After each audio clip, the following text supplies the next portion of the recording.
Алла тағала аятта Құрандағы кеше қарап отырсам 81 жерде жұп туралы айтқан екен әңгімені. 81 аятта біз оларды жұп қылдық деп ше.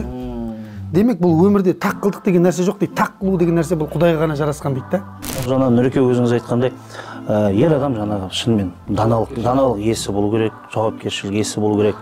Мен өз жаңағы Ақниет ол жауапкершілік дегеннен шығып жатыр ғой. Бізде көп әкелердің немесе аналардың жіберетін қатесі сырттағы бөтен біреумен мәмілесі күшті да, үйге қабағын шытып келеді да.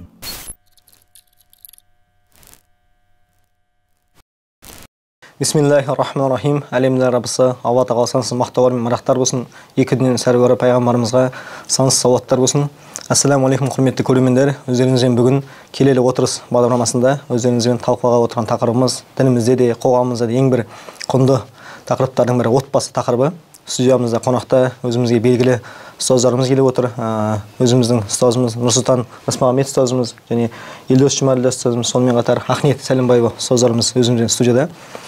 Алла разы болсын, ұстаз, Қарағандыға келіп жатқан қарамдарыңыз Алла сауаптан жасын. Енді ұстаз, жаңа жоғарыда айтып өттік қой, отбасы деген ең бір құнды дүниеміз ғой. Біздің дініміздегі айрықша бар орны ерекше.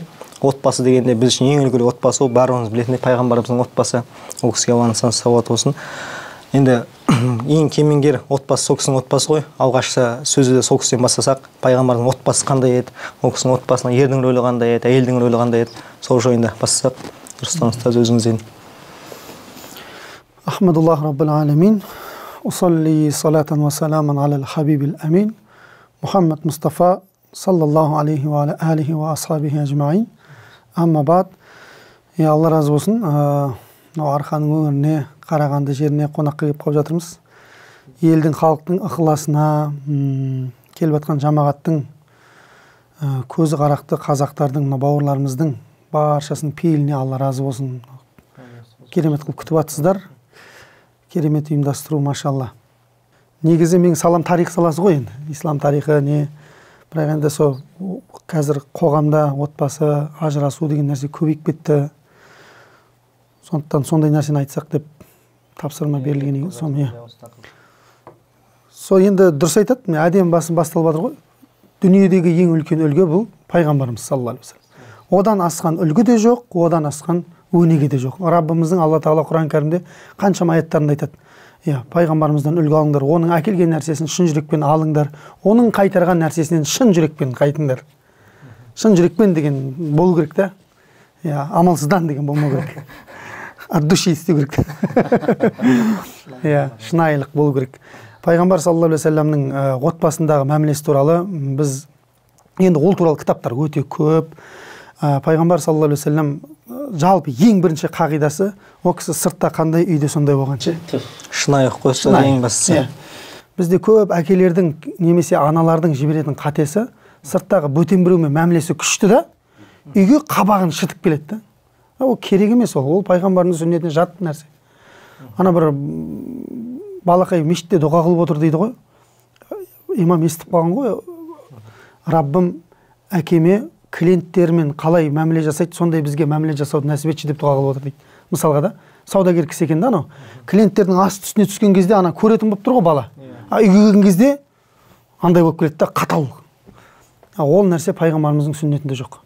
Керісінше пайғамбар саллаллаху алейхи ва саллям сендердің ең жақсыларың отбасыларыңа жақсы болғандарың дейді. Абылай ұстазында бір имам Бутидің несін айтады ғой. Атаилла Сәкәндаридің даналықтар жиынтығының тәпсірінде айтқан екен имам Бути рахмахулла. Жаңағыдай күн ұзаққа үйде болмайтын әке дейді да. Кешкісін келеді үйінде дейді. Бала шаға қатын қалашпен шаруасы жоқ дейді. Келіп Құран оқып зікір толтырып отыр дейді да. Ол Құраннан да зікірден де садақа кетті деп айтқан екен да. Сен кешке дейін үйде жоқсың, олар сені күтеді дейді кешке.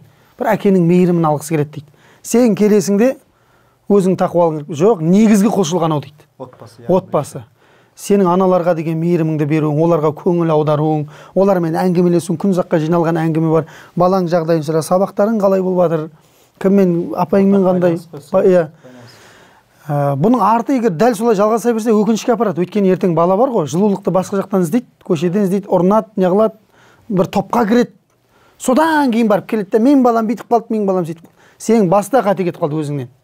Көрдіңіз бе? Сондықтан пайғамбарымыз саллаллаху алейхи ва саллям айтады, тіпті қарапайымдылығы үйдегі енді оны кейбір еркектер дұрыс түсінбей қалуы мүмкін, бірақ бұл бәрібір сүннеті, қаша алмайсың одан.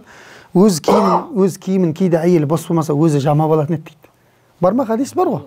Өз киімін өзі жамап алатын еді. Яхлибу шатаху деп айтпаймын жаңа. Ешкіні өзі сауып алатын еді дейді кейде. Не деген қарапайымдылық мысалға?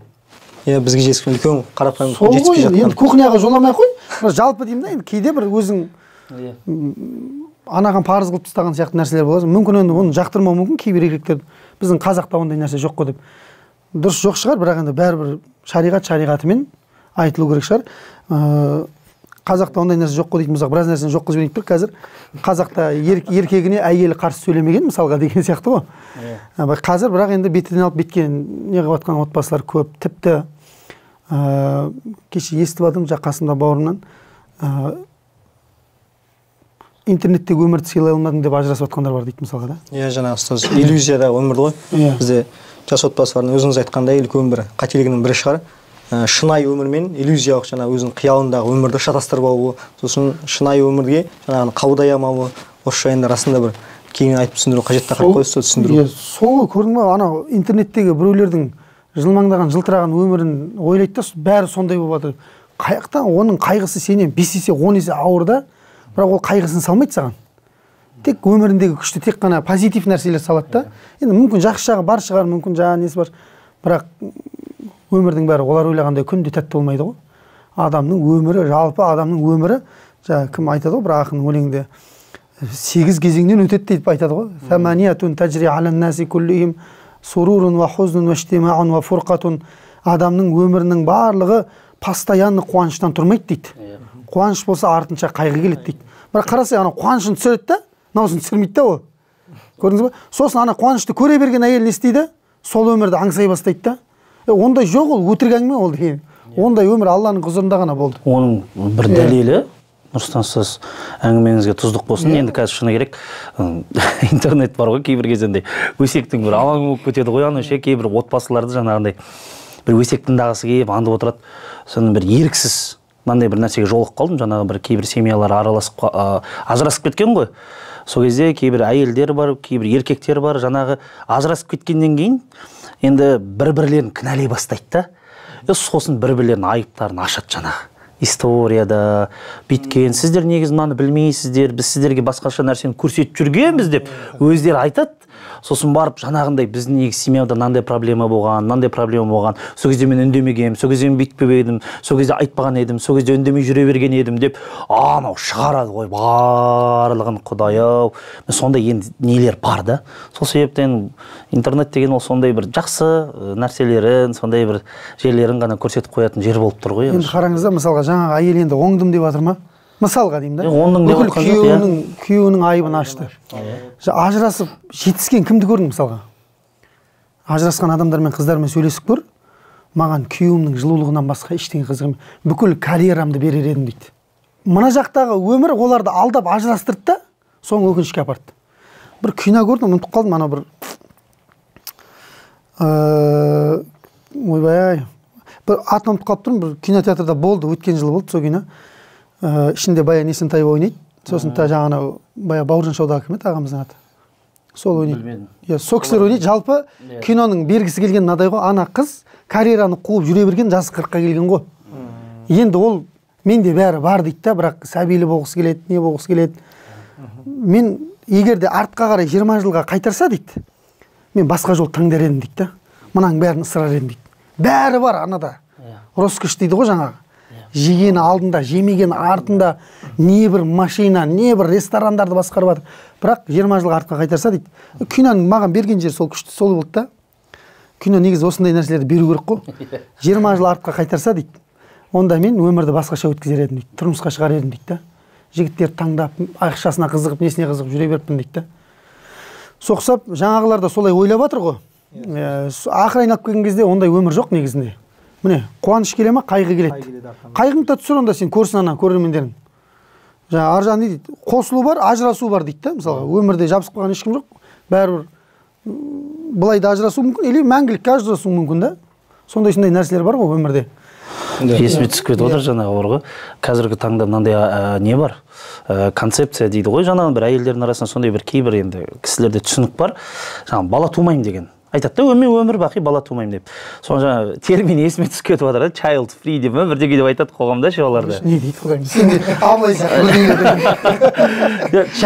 child free дей ма бірдеңе деп айтады. Child free деген не десе, жаңағы өзі әйел бала тумаймын деп айтқан, өзіне сондай мақсат қойған әйел да.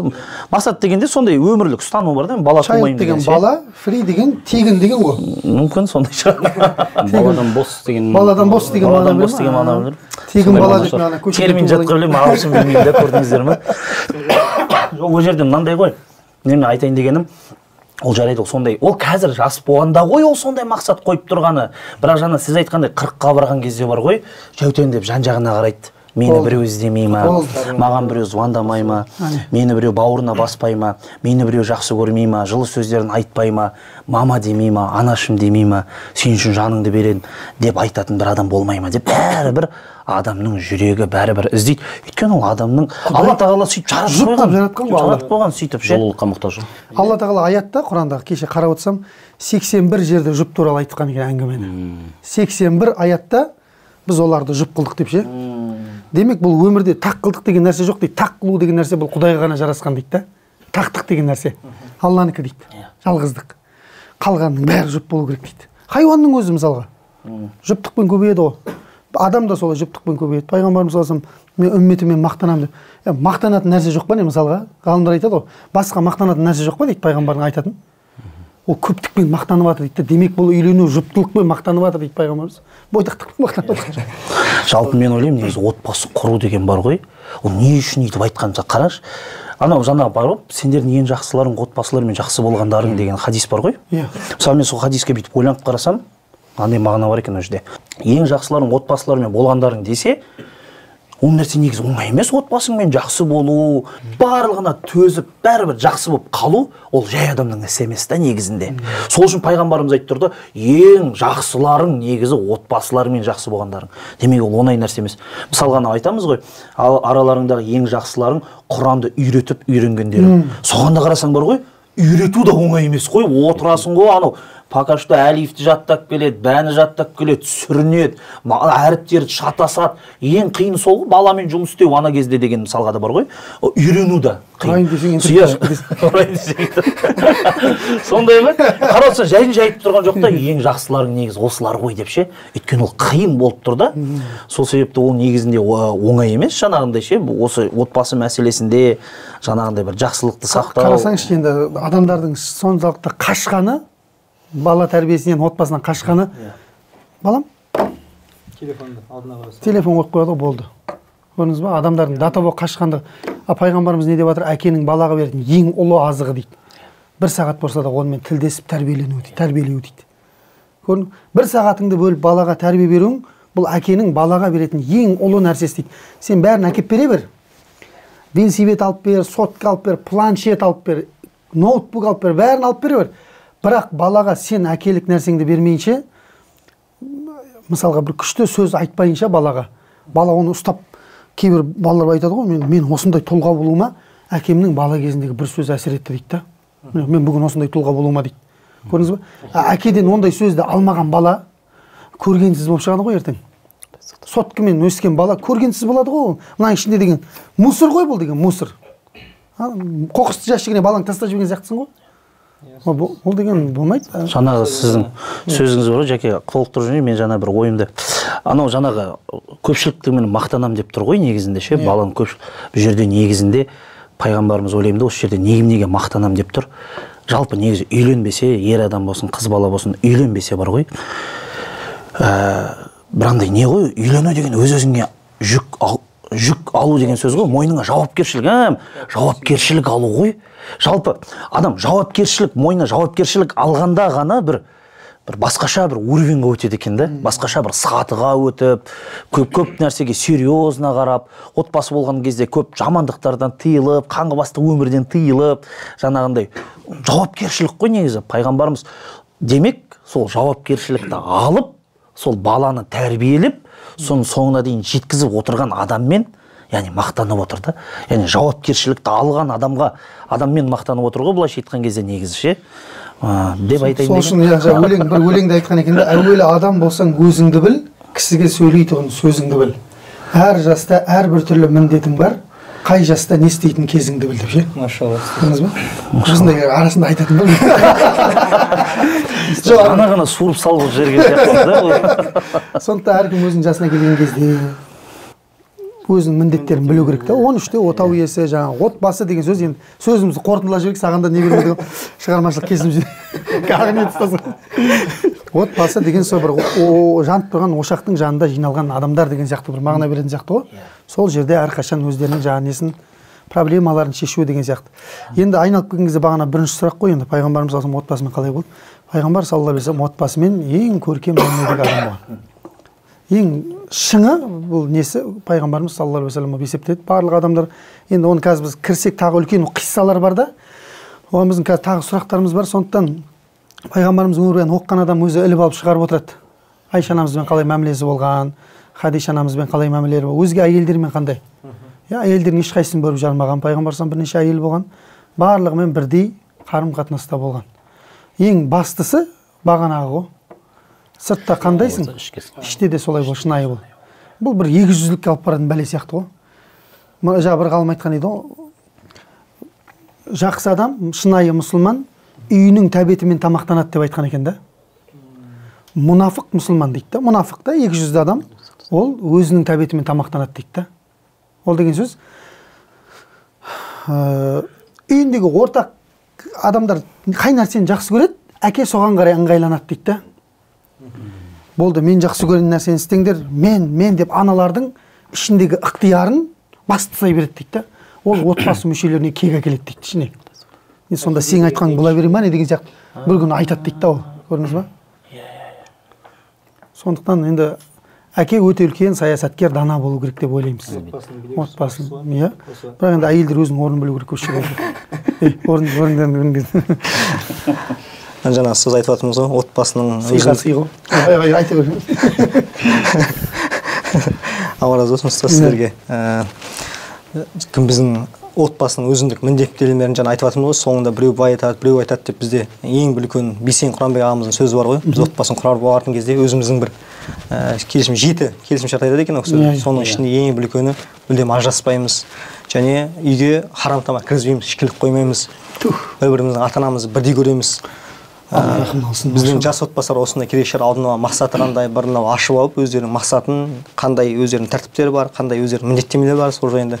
Сосын тағы Бейсен ағамыз ең бір ұнайтыны, ер азаматтан сұрауға болмайды дейді. Қашан келесің, қайда барасың? Өздерінің тәртіптерін енгізген екен да. Соны тексеруге ше. Ол да бар. Сондай біздің жастарға да міндетті түрде керек осы жел, әрине басын біліп, жаңағыдай өз міндеттемелерін ашық айтып алуға. Алдын ала ма? Алдын ала, иә. Ол нені білдіреді? Ол деген сөз жаңағы жауапкершілікті сезінуді білдіреді. Біз кәдімгі үлкен қадам басайын деп жатырық жаңа өмірге. Сен соған келісе аласың ба, әлде жарты жолдан бел ортадан тастайсың ба деген сияқты нәрсе ғой. Келісімге қол қойса керек. Сіздерде ұстаз қағидаларыңыз болды? Иә. Өзіңіздің ұстаз немесе сондай қандай қағидасы болды? Бейсен ағамыз секілді жазылған қағидаларымыз жоқ болғанмен енді айтылған қағидаларымыз бар. Енді мен ойлаймын, жалпы қандай да бір адам, бұл енді неке деген жаңа айтып отыр ғой, жауапкершілікте. Қандай да бір жануарды қараңыз, мысалы, ішет, жейт, көбейет, шахуатын басады. Ода жауапкершілік жоқ та, жаңа айтып отқан. Енді жауапкершілік жүктелгеннен кейін солсымен адам құнды ғой жауапкершілігімен. Жауапкершілігін қалай өтей алатынына қарай. Енді сол секілді ол міндетті түрде керек. Негізінде отбасы болардың алдында болашақ жарына жаңағыдай таңдардың алдында өзінің шарттарында қойып, отбасы болғаннан кейін де өзі айтылмай өтір заңдар. Таппай тұрып шарт қойып алу керек, осындай келетін келмейтін. Жоқ. Негізінде әрбір адамда бір шаблон болу керек қой. Қазір көп жастар көресіздер, ана үйлен алмай жүреді, жас 40-тан асып жатады, былай болып жатады. Неге? Не үшін қыз таппай жүр дейтін болсаң, оларда бір шаблон жоқ та, бір образын бір сызып алу керек та. Маған мынандай қыздар, оның тақуалы мындай деңгейде, мінез құлқы мынандай деген секілді. Әркімнің өзінің бір дерті бар, дерттерінде қосып, дертін тапқан адам аптекаға жүгіре береді ғой, үйінде дауасы болмағаннан кейін. Сол секілді бір шаблоны болу керек та, сол кезде ол қызды табады. Кезінде көп адамдар, өйткені қазір ода шаблон жоқ болғаннан қазақпен де сөйлеседі, орыспен де сөйлеседі, бір метис қыз шығып тұр екен, онымен де сөйлеседі. Ол қойып алса қазақ, бойы мынандай, түрі мынандай, тақуалы мынандай деңгейде деген. Мінезі, иә. Иә, мінезін бәрін қойып алса, ол міндетті түрде табылады негізінде.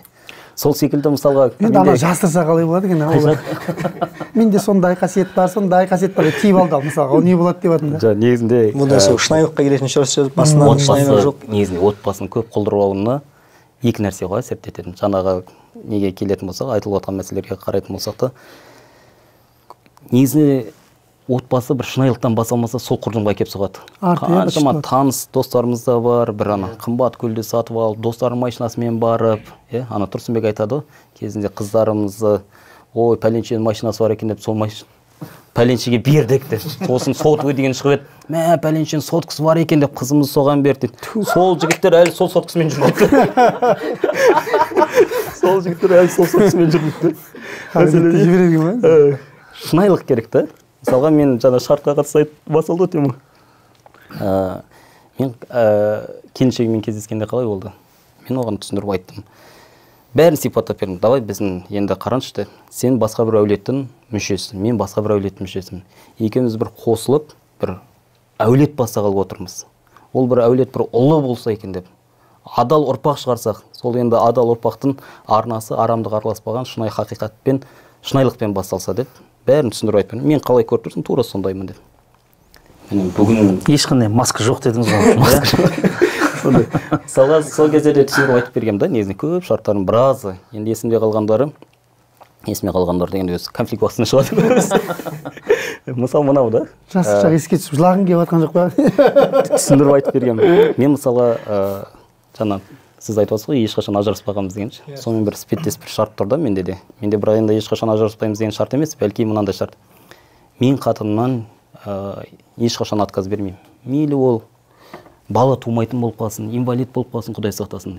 Сондай бір тағдыр болып жатса да, ешқашан бас тартпаймын, тек екі жағдайда ғана бас тарту мүмкін. Біреусі ол жаңа кетем деп тұрса, оның несін ұстаймын деймін да. Мен қасымда бір адал жениямен жүретін адам, не керегі бар маған? Не істесін оны қинап? Екіншісі бір енді әрбір адам бойында минус болады. Қайта маған келіп қарсы шыға беретін болсаң, қисық мінездерін түземейтін болсаң, түзелуге көнбейтіне, келмейтіне көзім жеткен кезде, сол кезде отказ беретін шығар. Маған қалған басқа кездің бәрінде сен мен қатын болып қала бересің дегенде. Тура сол секілді әрбір жастар үйленгенге дейінгі өздерінің шарттарын қойып, үйленудегі некедегі мақсат, не мақсат? Соларды тізіп қойып алса, мен ойлаймын, бір проблема болмайды деп. Мысалы, шарттарын бірін айтып отырмын. Менде мынандай болғанда, қалай айтсам болады. Мен саған үйленгеннен кейін 10 жыл бойы шикарный жизнь уәде бермеймін. Гарантия жоқ. Одан кейін Құдай беріп жатса, шүкір. Егер болмаса, ешқандай өкініш жоқ, енді ренжімейсің деп. Мен енді көріп тұрған жоқпын 10 жылдың ішінде менде мынандай жағдай болады, мынандай деген секілді. Көнсең осы деп. Қазір Аллаға шүкір сәл бір енді қазір әйел заты өзі әсерленгіш қой. Манадан көреді, жаңа Инстаграмда иллюзияларды көреді, мыналарды көреді былай. Айтамын, білесің ғой, 10 жыл әлі өткен жоқ деймін. Сабыр етуің керек болады. Бірақ бұл сөзім 10 жылдан кейін мен саған алып беремін деген сөз емес. Ол да 50-де 50. Үміттен кете жібермесең болды. 10 жылға дейін жоқ, кез келген жаңа жігіт деймін де өзі бір дамып күшті бір жағдайларға жетіп жатса, ол бәрі өзімен бірге сол жұбайын да көрсетеді ғой сол өмірді, дұрыс па? Ол тастап кетпейді ғой. Сол себепті ол өз күйеуіне демеу беріп жүрсе болды. Макгрегордың өзі айтқан. Макгрегордың мынандай сөзі бар деп Макгрегор мысал келтіріп отыр. Жаңа жоқ кезіндегі болған қасындағы адамды бар кезінде де тастамаймын деген.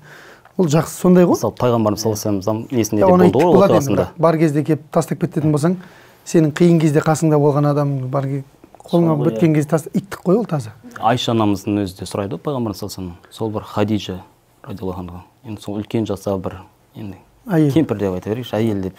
Сол кісі неге айта бересіз деген кезде не пайғамбарымыз саллаллаху алейхи вассалам қатты бір ашуланып тұрып, көңіл түсіп тұрып айтқан сөзі бар ғой. Ол маған мені бүкіл көкірегімнен итеріп, мені елдің бәрі бөлектеп отқан кезде ол менің жанымда болған. Дұрыс айтады. Сен қай кезде келдің? Сен бүкіл менде бар кезде, дайын болған кезде келдің деп. Пайғамбар екенін мойындап отқан кезде келдің деп. Ол ең бірінші пайғамбарлықты мойындаған адам деп. Сол жаңа Хадижа анамыздың бүкіл керемет сипаттарын бәрін түзіп берген кезде не деді? Осыдан кейін менен Хадижа анамыз жайына тіс жармайтын болдым дейді. Сол секілді ғой. Балаларым содан болды деп, иә. Адам білмеймін, мен енді елестете алмаймын, бір еркек қатыннан, балашасынан бөлек бір жерге барып ақшасын жаратып жүре алады деген секілді. иә бар ғой енді бар ғой, құдай сақтасын, сол бала шағасының аузынан жырып, жаңа мысалға да айтады ғой, кешеде бір айтып жатырмыз, Құттыбілік деген кітап бар, соның ішінде мына Жүсіп баласының 3 мастық туралы айтады екен да. Адамның дейді жастық шақтың мастығы болады дейді, байлықтың мастығы болады, мансаптың мастығы болады екен. Биліктің мастығы бар, байлықтың мастығы бар, жастық шақтың мастығы бар дейді. Сосын қандай мастық бар? Мынау үшеуіне қосылмайтын, кәдімгідей қарақшы болып мас болатын адамдар. Ең жеңілі осы дейді. Өйткені ол сол күні мас болса, таңертең қайтадан трезвый болып, сау адам болып шығады дейді. Ал анау мастық бар ғой, сені қабірге жетелеп жіберуі мүмкін мастықтар. Сен ол мастықтан оянбау мүмкінсің. Ол сені қабірге дейін, түбіне дейін апарып, сені өлтіріп барып, жаңа не істеуі мүмкін да. Сол себепті кейбір адамдар болады. Аяқ астынан байлық келіп қалса, мастығы ұрады. Билік келіп қалса, мастығы ұрады. Отбасынан бас тартады, иә, отбасынан бас тартып, немесе ойнастарына үй сыйлап жатқандар, машина сыйлап жатқандар. Кетеді, жаңа казино аралап, құмар ойын аралап, ана бейшара жаңа әйелі жаңағы екі бастан қалып қояды. Бір ағамыз айтып еді, бір кісінің шофер болып жүрген кезде, ұнатқан қызына ең қымбат телефонды алып береді деп ше, сол түн үшін деп. Семьясы қалды дейді бір жақта. Жаңа мастықтың несі ғой? Ауру жаманда. Иә, сол ғой. Сол себепті ондай адамдар бар. Алла тағала сол үшін дейді ғой, Құранда қараңызшы. Мына бір аят бар. Ва алал маулуди, мына аят қой. Ризқухунна ва кисватухунна бил маруф деді. Ва алал маулуди, үйдегі иесіне, мына үй иесіне, отағасына міндет болып есептеледі. Не нәрсе? Ризқухунна, ризық несі бе? Тамақты әкелу үйге. Кисватухунна деді, жаңағы киіндіру. Сосын мынау сөз, осы приставка бил маруф деген жақсылықпен дегені, бұл тәпсірде не дейді? Шамасы кесе жақсысын әперу керек дейді. Яғни шамасы кеп тұрып, ең арзанын әперсе, аш отырған жоқсың ғой десе, уже қиянат екен да. Сол үшін Алла қосып тұр, бил маруф, әпересің тамақты, әпересің киімді, бірақ маруф, жақсылық, жақсысын әпересің. Ал жағдайың бар болып тұрып, жақсысын әпере алмасаң, онда сен сараңсың. Отбасыңа аяп отырсың. Ал пайғамбар қайта-қайта айтып отыр, ең жақсы садақа отбасыңа. Отбасыңа берген садақа деп тұр ғой, субханалла. Қаншама рет бізді сондай нәрсеге қызықтырып отыр да. Сол себепті ол деген енді жаңа біреулер болады енді, қатты еркелеп жергендер де болады. Енді үйіп төгіп жатыр, әйелінің жеке гардеробы деген енді анау бір көйлекті екінші рет кимеймін деген кезде ондай да бар. Ол артық шу. Кез келген біздің шариғатымыз орта ғой жаңағы. Сол себепті шектен де шықпау керек та, көрдіңіз бе? Сондай мәселелер бар ғой. Осы орта жолды ұстанып отыру қиын болып тұр ғой сонда. Иә, орта жол ұстану. Бүйтсең мынадай болып кетеді. Бүйтсең бұл да әйелдің де слабый жері ғой. Кейде әйел де көтере алмай қалады өзіне келген нығметтерді. Сосын подружкаларына мақтанады, оның подружкасының күйеуіне ол салмақ та. Сосын екі жолдас бала бір-бірімен араласпай қалып жатқан жағдайлар бар да. Сондықтан енді қарау керек қой жан-жаққа жалпы. Жаңа Нұреке өзіңіз айтқандай, ер адам жаңағы шынымен даналық иесі болу керек, жауапкершілік иесі болу керек. Мен өзі жаңағы Ақниет сіз ол жауапкершілік дегеннен шығып жатыр ғой. Мысалға мынау Шафии мазхабының ғалымдары негізінде үйленуді бір құлшылық ретінде қарайды да. Бұл неке қию, бұл айбада дейді, құлшылық дейді да. Енді қараңыздар, қарасам, мысалы айтамыз ғой, сахабалар Рамазан келместен бұрын 6 ай бұрын дайындалған дейміз. Құлшылыққа дайындалады екен да. Намаз оқымастан бұрын жаңағындай не істейсің, сөздерін ат-тахиятты жаттап, субханаканы жаттап, құнут дұғасын жаттап, оған да дайындаласың. Дұрыс па? Мысалға қажылыққа баратын кезде де Алла тағала тазауаду фа инна хайра зади тақуа. Қажылыққа баратын кезде дайындалыңдар. Бірақ біліңдер, ең жақсы дайындықтарың, ең жақсы ол жаққа апаратын азықтарың тақуалық деп отыр. Яғни бірінші дайындалып бар дейді да. Өйткені дайындалып бар. Ешкімге зиян тигізбеймін. Ешкімнің жана жағасынан алмаймын. Тек қана құлшылығыма мән беріп, сауабымды жинап келем деген сияқты. Енді мынау үйлену дегенде ол құлшылық ретінде қарайтын болсаң, оған да дайындалу керек та. Бізде қазір жаңағы бір ағамыз айтқандай, үйлен деп, жаңа ер адамды айтады дейді, үйлен деп айтады дейді. Сосын барып, тез үйлендіріп жібереді, тойда бақытты бол дейді. Қалай бақытты болады анау? Бақытты болудың жолдары қандай? Оны еш нәрсе дайындалмаған, оқытпаған, әйтеуір алады, үйленген бақытты болып жетті, жеке шығарып жібереді, барып тұрыңдар екеуің барып тұрыңдар дейді. Бақытты болмайдық деп бір нумерологқа барама. Мен ноябрьде туылып едім, не дейсің оған деп. Что-то ноябрь мен декабрь келмей жатыр бір-біріне. Сол себепті оп анай күшті жаңағы шығып жатыр ғой қазір неше түрлі кітаптар, үйленбей тұрып үйрен дейді, жаңағы отбасы ғылым халы деген кітаптар бар. Сондайларды оқып вообще бір-екі кітап қой, мынау мешітте неке қиямыз ғой, сол кезде неке куәлігімен бірге кішкентай кітапша бар, мынандай отбасы жайында кішкентай кітапша өзі жұп-жұқа. Соны беретін кезде айтамын ғой, мен мешіттен берілетін кітап негізі үлкен кітап болса сендердің оқымайтындарыңды білеміз, бірақ кішкентай ғана кітапта сәл болсын кішкентай қағидалар жазылған, соларды ұстасаңдар бақытты болып кетесіңдер деп кішкентай кітапшаны беріп жібереміз ғой. Енді кішкентайын ғана оқу керек шығар өзі, өйткені үлкен кітапшаны оқып қойып үйленбей қойып жатқанда ғалымдар көп қой, білесіз ғой. Иә, ондай да бар. Үйленбеген ғалымдар деген кітаптар бар. Мен сонда да үйленемін. Жаңағыдай жауапкершілікті айтып жатырмыз ғой. Көбінесе бізде қоғамда бір осындай бір қазір үлкен бір проблема бар екен. Ортақ мәміле жоқ. Сосын жаңағы әлеуметтік желіде айтып өттік қой, бір-бірінің санасын жеу, бір-бірінің миын улау, сен неге ондай емессің, сен неге ондай емессің деген түрлі айтып, ақыр соңында жаңағы екеуінің біреуінің психологиясы бұзылады, артынан баланың психологиясы бұзылады, сөйтіп бір отбасының психологиясы бұзылады. Осы жерде негізі соның алдын алу мақсатында қандай ортақ мәмілелер керек, алғы шарттан айтып өттік қой, бірінші қағидасы керек. Енді отбасын құрды, одан кейінгі екеуінің ортасында мәміле қандай болған дұрыс. Бір-бірімен енді қаншама теория жүзінде айтылған қаншама ғой, бірақ практикада көбісінде әлсіз болып қалып жатыр. Осы ғана қандай өздеріңіздің кеңестеріңіз, ой пікірлеріңіз бар? Ниеттің несі мықты сияқты. Бастаңыз бүйтіп келеміз. Ойланып қалған шығар. Мен ана қайнатаммен сөйлесіп жатырмын ғой. Немді алайын деп. Келіншегімді алайын деп сөйлесіп жолығып жатыр, осыны бүкілін айтып түсіндіріп не алып беріп жатсам, ойланып қалды. Сен бұрын үйленбегенсің ба дейді. Мына что-то опыты көп те. Ақылсыз отырсың деймін, көп кітаптар оқып қойған жоқсың деймін. Сол секілді Құдай сақтасын, бір ара үйленгенбіз. Енді не мәселесінде? Ниет жоқ па не? Ойнап айтамын. Адам өзі екі нәрседен үміт үзбейді дейді ғой. Біреусі қажылыққа бармаған адам бір қажылықтан үміт үзбейді дейді. Екіншіден үміт үзбейді дейді адам. Ризабек ұстаздың тақырыбына кірейін тұрып қой. Мынандай нәрсе бар да, жаңағы отбасы қалай бақытты болып кетеді. Мен ойлаймын да, шыны керек. Қараңызшы, әр адам әртүрлі ғой тағдыры. Міне, осыны ұмытпау керек. Әр адам тағдыры әртүрлі. Әр адам әртүрлі болып жаратқан. Әр адам әртүрлі болып жаратылған. Сосын мынау нәрсе, әр адам сынақта. Уаллахи, Аллахтың атымен ант етейін, мынандай адам жоқ. Менің өмірімде сынақ болып жатқан жоқ деген адам жоқ. Ондай адам жоқ. Лақад халақнал инсана фи кабад. Біз сондай постоянно ол. Құрандағы қағида. Көрдіңіз бе? Сапарға шығып өзімді демалдырамын десең де шаршап келесің ғой. Иә. Проблема болып келеді. Сондай да, постоянно проблема ғой. Жалғастырайық. Сосын жаңағы бір аяттар бар ғой. Уаджална ба'дукум ала ба'дин фитна. Сендерді бір-бірлерің үшін сынақ қылып жараттық дейді. Атасбирун, сабырлық қыласыңдар ма деп Құдай сұрақ қойып тұр. Енді қараңыздаршы, бір-бірлеріміз үшін сынақпыз деген бүкіліміз әртүрліміз ғой. Осы жерде қандай қағида шығады білесіздер ме? Ешкіммен, біздің отбасымызды ешкімнің отбасымен салыстырмаш деген сөз ғой мынау ғой. Әркім өз алдынан Иә, жаңағы мен ер адам ретінде сен мені басқа ерлермен салыстырма. Мен әйел адам ретінде сені де өзге әйелдермен салыстырмаймын. Ана жұрттың әйелдерін қараш деген айтпаймын. Сен де жұрттың күйеулерін қараш дегенді айтпайсың. Әйелдің алдында басқа бір әйелді мақтамай. Иә, әйелдің алдында басқа бір әйел адамды жаңа мақтап, немесе жаңағы әйел жаңағы ана кімнің күйеуін қараш деген бар ғой. Мен еркек адамға бар ғой, одан артық удар жоқ сияқты бар ғой. Одан артық удар анау бар ғой. Пышақ соққанмен бірдей ғой. Оны әйел адам білмей қалады шығар. Бірақ ана біреудің күйеуін қараш, мынандай екен деген бар ғой.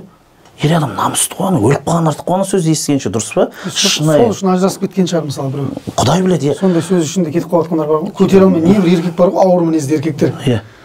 Мәселен дейді ғой. Бәрібір сенің тағдырың басқа, оның ананың тағдыры басқа, мынаның тағдыры басқа. Ортақ не формула жоқ, бірақ мынандай қағида бар. Қандай?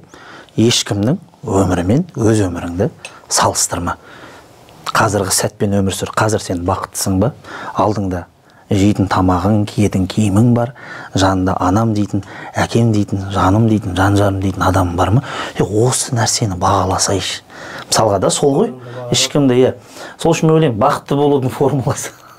Бақытты болудың формуласы бақытты отбасы болу. Иә, бақытты отбасы болудың формуласы ешқандай отбасымен өз өзіңді салыстырмау. Тек қана пайғамбардың отбасынан үлгі алуға тырысу. Бұл да жаңа иллюзия ғой ұстаз, біреудің отбасына қарай беру, анадан іздеу, мынадан іздеу, орында өзіңнің отбасының негізгі бағытын алып, сонымен әрі қарай қозғалу. Осылай десек дұрыс болатын шығар. Жаңа мүмкін әйелде немесе күйеуде қолда бар болып жүргеннен кейін күніге баурайында жүргеннен соң таулардың биіктігі байқалмайды деп кейде мысалға өзге елге барған кезде өзге ұлттарды айтып жатырмын. Кейбір ұлттардың күйеуіне деген құрметсіздігін ана несін көріп жатқан кезде бар ғой, әйелін жақсы көріп кетесің ғой кәдімгідей. Мә, біздікілер өйтпейді ғой деп ше. Құдайға шүкір, мына не деген? Кәдімгі қонақтардың көзінше жерден алып жерге салып жататын бір неде ресторанда көріп қалдым да, соны ұлтты айтпай ақ қояйын, ешкімге тілім тимей ақ қойсын. Өзге ұлт бірақ. Сондай болды да. Сол кезде айтып жатырмын ғой, ойбай, біздікілер әйтеуір қонақ кеткеннен кейін төбелесесің ғой, не болса да әйтеуір. Бұл сөз біздің дәстүріміздің озықтығы ғой. Дініміз бен дәстүріміз бары бірлесіп келіп осындай үлкен отбасының негізін қалаған. Сол жаңа өзіңіз айтып жатсыз ғой, шетелдегі жаңа дәстүрді көріп жатырмыз деп бізде бір оқиға болған. Сол шетелде жүргенімізде біз үшін қайғылы болды енді. Біздің қазақ қарындасымызды сол шетелдік азамат алған екен. Соның бауыры бізбен сұхбаттасып айтып жатыр да, мә қазақтың қыздарының салиқалығына таң қалдым. Біздің ұлт бұндай емес, жаңа ер азаматтың құрметі масқара. Енді біз үшін намыс, бірақ бір жағынан жаңа қазақтың қыздарының тәрбиесімен шынымен мақтанып айтып жатыр да ұстаз. Жаңа осының тәрбиесіне қатысты. Енді бір жағынан шетелдің бәрінде жаңа белең алып жатыр ғой. Отбасында матриархат ғылыми тілмен айтқанда әйел адамның рөлінің артуы. Мысалы ана қазақ қыздарының шетелде күйеуіне итағаты ерекше еді, бойсын ерекше. Ол жақтан брат деген айы бар, басқа жігітке тұрмысқа шыққан ұлтқа. Ол шынымен біздің жүрегіміз ауырт, бір жағынан енді. Бір жағынан біздің әлсіздігіміз ғой.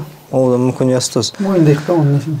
Сол енді жаңағы шетелдегі дәстүрде бізге келе жатыр ғой, біртін отбасында әйел адам рөлінің өте жоғарыға шығуы. Ол біздің қоғам қаншалықты қауіпті, немесе оны қалай алдын алсақ болады. Біздің ер азаматтар тағы бір нәрсе бар екен. Отбасында қазір енді көптеген курстар шығып жатыр ғой. Біреуі дамып, біреуі қалып қойып, кейде әйел адамдар дамып кетеді, кейде отбасында ер адам дамып кетеді. Сол жағынан соны қалай ортада баланс ұстауға болады, жаңағы мәселеге қалай қарауға болады. Бүкіл нәрсенің өзегі ол Құран ғой. Пайғамбарымыздың хадисі, саллаллаху алейхи вассалам. Құранда Алла тағала болды, бекітіп қойған заң бар. Әйел бастаған көш оңбайды деген заң бар, болды. Дұрыс па? Алла тағала еркектер ар-риджалу қауамуна ала ниса дейді. Еркектер әйелдерден бәрібір үстем болады дейді. Бізде жаратылыста сондай үстемдік бар. Басқарушылық қабілет ешқашан әйелге берілмеген. И олар басқарылмайды, табиғатында жоқ ол. Ол эмоцияның адамдары олар. Еркек ше. Сол үшін айтпаймын, талақты әйелге бермеген деп айтады ғой. Неге әйелге бермеген талақты? Құқығы жоқ па не сонда оның? Адам ретінде құқығы бар. Бірақ ол бір ашуланған кезде миллион талақпен кетіп, жайлап төсек орнын жинап кетеді. Түскеннен бір талақ, түстен бір талақ десін. Сол үшін ер адамға берген матриархат дәуірі деген нәрсе бұл Құдай құптамаған нәрсені біз қалай құптаймыз? Енді сол жаңа шетелде белең алып жатыр ғой, жаңа өзіңіздің айтып отқанда сол жаңа әйел адамға жұрттың көзінше ұрысып отыруы деген сол нәрсе ғой. Иә, сол нәрселер енді біздің қазақы немізде де жоқ қой. Біздің қазақ дәстүрімізде де жоқ. Оның барлығы негізі. Құс ұяда не көрсе, ұшқанда соны іледі дейді қазақ айтады. Отбасында көрмеген қыз, көргенсіз деген сол ғой. Көргенсіз атаңа нәлет деп балаға неге тіл тигізбейді, бірден атасына әңгіме айтады бізде қазақта. Анжақ дұрыс емес та, тәрбие бермеген. Ар жақтан кетіп жатыр. Баланың өзін қарғамайды, атасын қарғайтын сол. Пәленшенің кімнің олысың, пәленшең, әкеңді оңбаған екен, сені тәрбиелемеген деп жаңа әкесіне тіл тигізіп жатады. Балада қате жоқ, өйткені бала қамыр сияқты ғой. Бала қамыр сияқты кез келген қалыпқа түсе береді бала. Оны елеп қазір бөлшке қылып жіберуге болады. Оны бөлкенан қылуға болады, лепешке қылуға болады да. Бірақ қалыпқа түсіп пісіп кеткеннен кейін оны тураудан басқа шара жоқ уже. Болды, турайсың. Басқа жоқ та. Сондықтан бала күннен әркім өзінің орнын біліп үйрету керек. Мынау сенің ағаң. Бұл сенен биік тұрады, құрметтеуің керексің. Ағаң сенің қорқаң, ер азаматқа дейін. Мынау сенің әкең. Бұны бүйтуің керек, сөйтуің керек деп ана үйрету керек. Оны өзінде жоқ, ана қақтан үйретеді оны. Жақсы, әйелің красавица шығар мысалға да. Әдемі шығар. Түріне қарап отыра берген қашан қарап отырасың оның бетіне? Пайғамбар салам айтты, қоқыста өскен раушан гүлге құмар болмаңдар деді. Көрдіңіз ба? Әдемі красавицаны алып алдың, тым бір көреген нәрсесі жоқ. Мысалға да, я берері жоқ, я біреуден алмайды да жақсы нәрсесін, оның семьясына бермейді. Содан кейін не болады? Содан кейін билікке талас басылады. Құдай тағала айтады сосын. Жер бетінде мына әлемде екі құдай болса дейді. Жердің бетін быт-шыт болып кеткен көресің деп айтады ғой, аятта, дұрыс па? Бірақ Алла дейді. Сол сияқты бір семьяда екі басшы болады десе, онда қырғын болады онда. Қазақта айтады ғой, бір қазанға екі қошқар. Қазақта айтады ғой, бір қазанға екі қошқардың басы сыймайды. Бір қазанға екі қошқардың басы сыймайды. Анау да қошқар боламын дейді, мынау да қошқар боламын. Сен қошқар емес, қойсың десең де мен қошқар боламын дейді. Деген сияқты ғой енді. Сондықтан мынау бізге ол керек жоқ. Құдайдың заңынан асқан заң жоқ бәрібір. Алладан асқан данышпан дана да жоқ. Алла хаким ғой. Кімге не керек екенін, кім қай жерде қалай тасарруф жасау керек екенін, жаңағыдай мәміле жасау керек екенін Алла жақсылап біледі. Сондықтан еркекті еркек қылды Алла тағала, әйелді әйел қылды, және бір саты түсірді де, егер де Құдайдан кейін біреуге сәжде қылу керек болмаса, мынау әйелі еркекке сәжде қылу керек деді. Бірақ Алладан өзгеге сәжде қылынбайды деді. Мәртебесі да, күйеудің мәртебесі сондай дәрежеде, сол мәртебені түсіріп алмау керек. Егер күйеудің мәртебесін түсірдің ба, онда көргенсіз балдарды күте бер, Құдай қаласа. Отбасында келе жатқан көргенсіздерді күте бер. Ертең ана жаққа барған кезде шашын ағартатын, күйеуінің шашын ағартатын қызды қатынына пайдасы жоқ бір жауапкершілікті сезінбейтін ұлды тәрбиелеп жатсын. Өзіміз ғой істеп жатқан бәрін. Сырттан ешкім неғып жатқан жоқ негізі. Қарап отырсаң, ана отбасында да солай ғой негізінде. Қашан үйдегі ана әкені құрметтесе, балалар да автоматты түрде құрметтей бастайды екен, әке деп ше, жаңағы әкелерің ғой, әкелерің келе жатыр деп. Әкелерің бір тұлға, тұлға ретінде жаңағы аналарымыз ғой сөйтіп көтеріп жүретін. Соның себебімен әке болып қалады, балалардың көзінше. Үлкен тұлғалы азамат ретінде қалады, сыйлы азамат ретінде қалады. И сондай адамдар да сондай бір өзі бір мақтауға лайықты болатындай бір іс жасағысы келеді да. Іс жасағысы келеді да. Мен әкем ешқашан, кейбір жігіттерге мен әкем ешқашан бүйтпеген, мен қалай істеймін деп жаңа намыстанып, әкесін еске алып жүретін жігіттер мысалы қаншама да қоғамда сөйтіп жаңа күшті үлгі өнеге алып отырады да жаңа мысалы. Кім айтады ғой, Жарқын ұстаздың бір сөзі бар да, Елеке. Бейдейді, қазір балдардан сұрасаң, кім болғың келеді десе, Спайдерман болам деп айтады дейді ше. Человек-паук болам, Бэтмен болам, Ван Дам болам деген сияқты бая біздің кезімізде кейбір балдар сөйтіп айтып жүреді. Сен Чак Норрис боласың, мен Ван Дам болам деп. Балалар дейді да, мен әкем сияқты болам деп айта алмай қалды дейді қазір. Әкесін тұлға ретінде көре алмай қалды дейді өйткені. Негізінде сен кім боласың деген кезде, мен әкем сияқты болам деп айту керек еді дейді бала. Әкесін өйткені ол тұлға ретінде көре алмай жатыр да, әкем сияқты мен болғанша болмай қойғам жақсы, одан да Человек-паук болайын деген сияқты. Сондайға кетіп жатыр дейді, көрдің. Бұл қасірет негізінде, ол ойнап айтылып жатыр ғой. Бұл қасірет. Балаңа тәрбие бере алмай жатсаң, сен қалай тәрбие бересің? Үйіңде шортикпен, майкамен жүреді де кейбір әкелер ше. Содан-ақ сені құрметтемейді ғой бала сені. Шортик майкамен жүрген баланы әкені кім құрметтейді? Өзің жолдас балаң сияқты болып қалады ол сенің. Сондықтан әке өзінің әкелігін сақтап қалу керек. Әулет жерлеріне, нелеріне, бұл бір болмайтын нәрсе сияқты болып көрінетін шығар, бірақ бұл үлкен нәрсе. Мысалға жаңағы аяттар бар ғой, ер адам бір сат жоғары тұрсын, ер адам жаңағы үстем деген, бұл негізінде солай деген сөз емес, негізі анандай ғой бұл, солай болсыншы деп. Алланың бір сондай несі да адамдарға деген, жұмсақтығы адамдарға деген қаратпа сөзі ғой. Ол солай деген сөз емес, солай болсыншы деп жатыр да. Яғни әйелдерге қаратып айтылып жатқан сөз. Ей әйелдер, күйеулеріңді бір саты жоғары ұстаңдаршы дейді. Сөзімен түсіндіремін де, қалай бір саты жоғары ұстайды? Мысалға мынандай да, тұрады да, отағасы мынандай бірдеңке мәселе болып қалды. Мен ойлаймын, бұлай істеу керек, бірақ соңғы сөз өзіңізде деп. Көрді бір саты фук деп жоғары көтеріп қоя салды да. Дейді ғой әйелге. Мынау кімнің айтып алып тамға қойдым сатыны деген сияқты. Осылай бір сат жоғары қойып қояды. Анау деген сол кезде жауапкершілікті сезіне бастайды. Жауапкершілік сезініп, маған әйелім сенеді. Ол бар ғой, ертең өмірдің сондай бір кезінде әйелім сеніп тұр ғой, балаларым сеніп тұр ғой, бұлар мені батыр деп ойлап жүр, отағасы деп жүр, мен қалай задний беремін дейді ғой. Дұрыс па? Сондай ғой, шабыттанады ғой. Сонда ана әйел өзінің күйеуін қан қылып неғып тұр ғой. Соңғы шешім сенде деген, үкімді сен шығарасың дейді. Енді қазақты қараңыз. Мысалға бізде анау пірім деген сөз бар ғой. Біз пір ретінде көреді. Пір деген кім? Андай не ғой, бір ұлағатты бір ұстаз, соның айтқан сөзіне шықпайсың деген сөз ғой, пір деп. Ал енді қарап отырсақ, қазақта кемпір деген сөз бар да. Бұл кімге айтылады? Күйеуі қайтыс болып кеткен кезде, пірінен айырылып қалған кісіге жаңа ол әже еді, енді кемпір болып қалды да. Яғни кемпір, пірі кем, оның күйеуі қайтыс болып кетті. Яғни күйеуіне пір деген ат қойып қойып тұр қазақ мысалға. Қарап отырсаңыз да мысалға. Және де тағы бір хикмет, көп әйелдер кейбір кезде айтып жатады, жаңағы алдында да бір интернетте осыны айтып, бір отырыста айтып қалып едім. Басым бәлеге қалды дегенде мынандай ғой, кейбіреулер дұрыс түсінбей қалды. Қараңыздаршы. Мысалы кейбір әйелдер күйеулерімізге жығып берген жоқсыңдар ма бізді деген сияқты да жаңағы. Сол кезде осы ғалымдарымыз не дейді? Айтады, қарасайшы дейді. Шариғатта мысалы қаншама мынандай сөздер бар. Анаңды сыйла, анаң сенің жәннатың, анаңа үфтеме. Анаға деген құрмет шыны керек. Өте жоғарғы деңгейде көтерілген ғой. Енді қарашы деймін да, сен Алла қаласа 5 балаң туылса деймін да, жаңа әйел кісіге айтып отырмын да, сенің 5 балаң туылса, 5-еуі де сенің разылығыңды алу керек. Яғни Алла тағала 5-еуін де сенің қызметіңе әкеп қойды. А сен бір-ақ адамның разылығын.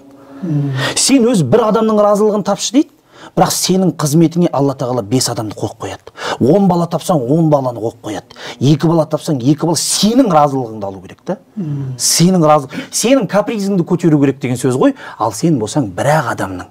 Яғни Алла тағала өмірде сіздің жәннатыңызды бір адамға байлап қойса, бірақ сіздің қызметіңізге қанша адамды қойып қойды деген сөзді. Сол үшін ғалымдарымыз айтқан, қашанда бұл әйел адам күйеуін тыңдамаса, бұл бейне бір ер жігіттің анасын тыңдамағанмен бірдей болады дейді. Ер жігіт қалай анасына қарсы шығып тыңдамаса, қалай жәннаттан айырылып атса, дәл солай әйел адам да күйеуіне қарсы шықса, жәннаттан айырылып атқанмен бірдей болып қалады да. Сол себепті Алла тағаланың әділдігі, кеңшілігі көп қой деймін да.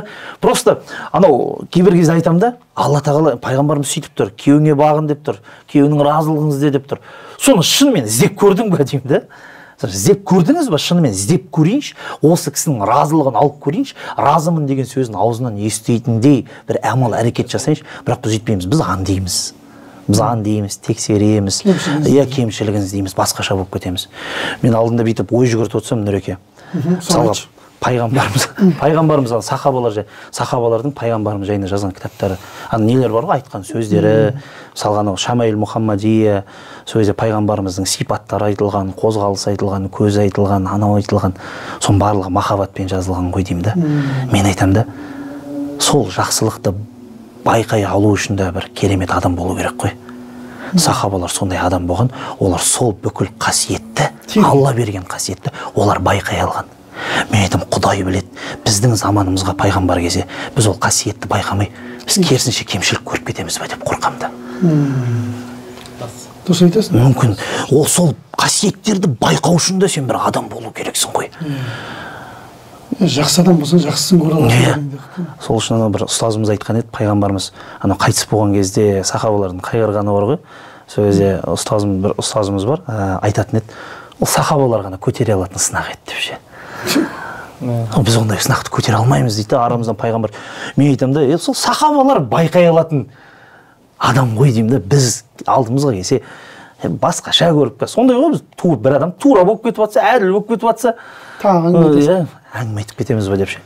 Сол себептен күйеулеріңізден жақсы жағын байқап жүріңіздер. Жақсы жақтары да бар ғой бойда. Өзің соны таңдадың деген сияқты. Жаңа кеше айттым ғой, ашуыңа тисе обалым жоқ, өзім теген деп 3 рет айтсаң, сол басыласың дейді шамалы. Әйелің жыныңа тисе өзім таңдадым деп нервіңді басып алсаң болады дейді. Расымен де шынымен де солай ше. Сондай керемет нәрселер ғой, Алланың хикметін. Бүкіл материалына байланып қойғанбыз ғой, көзбен көру керек та. Жоқ, көзге көрінбейтін, қолға ұстамайтын нәрселер бар да. Оны тек істеген кезде ғана Алла саған ана хикметін көрсетеді бүйтіп, ашып ше бүйтіп. Қараса, мынадай нәрседе Алла аятта да айтады ғой. Сендердің әйелдеріңе ұнамайтын жерінде, немесе бір-бірлеріңе ұнамайтын жерінде ерлі-зайыпты айтып отыр ғой. Сол именно ұнамайтын жерінде хайыр бар дейді Алла тағала. Саған ұнамайды да әйелің бір мінезі или бір болмысындағы бірдеңесі. Именно сол нәрсесінде хайыр бар да. Құдай сені сонысымен тәрбиелегісі келіп жатыр ма мүмкін. Сол нәрсесін сабыр қылуың арқылы. Енді бүкіл нәрсені дүниеде беру міндетті емес қой Құдайдың. Хайыр бар деген сөз. Енді бәрін осыны мына жаққа жинап жатқан шығар, білмейсің ғой. Сенің сонша жыл төзгеніңе оңай емес қой деп кәдімгі қинауды. Жоқ, мысалға да соған да не істеуі мүмкін.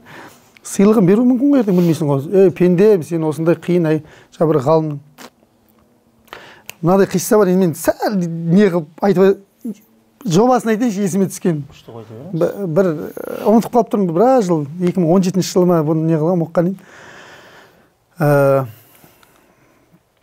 Бір екі кісі бар дейді да, Меккенің жанында бір кісіні іздеп келген. Сонымен екеуі таудың басында жаңа кісіні іздеп отыра ма. Бірақ жағдайда бір кісі бар, сол Меккеде, бұл ана іздеп жүрген, екеуі іздеп жүрген кісі екен да. Ол кезде әлеуметтік желі не жоқ қой, енді ілгеріде болған оқиға ғой. Бір атын естіген да, сондай ғалым бар деп. Соның әйелі қиын екен деген сияқты. Соң 40 па 45 жыл сабыр сақтаған екен жаңа еркекше. Әйелінің, ана ғалымның әйелі жұрттар ана ұстаз деп оны құрметтейді ғой, ұстаз ғой, ғалым ғой. Үйіне келген кезде алып ұрады екен де жаңа. Сыртта жүрсем жау қайдарған батырмын, үйге келсем құрт қайнатқан қатынмын деген сияқты. Әйелі өте ауыр, мінезі ауыр, сонымен бір күні уже мына жерге толады ғой былайша. Тасташ дейді ғой, болды. Тасташ, бұндай. Тойдым мен дейді, ана қатты уже тиіп кетеді несі. Жаңа әйелдің сөзше. Пәлен бай жыл шыдап келатыр. Сөйтіп кетеді де, кетіп бара жатса жаңа екі сопыны көреді ғой. Таудың басында отырған. Тамақ жеп отыр. Соң ана барады, кешкі кісінгі уақытта кездеседі ана екеуіне. Соң ана екеуі тұрады да, дастархан қонақ келіп қалды дейді да, күбір дейді да, ауымен дейді екен да. Естітпейді дейді, дұға қылады дейді, күбір дейді. Сөйтеді шамалдан кейін бір тамақ алып келеді дейді. Ертеңіне енді бұл құдай қонақ деп не қылып жатыр ғой енді. Ертеңіне екінші дастархан қарайды, тамақ жоқ, ұят болды қонақтан дейді да. Күбір дұға қылады дейді.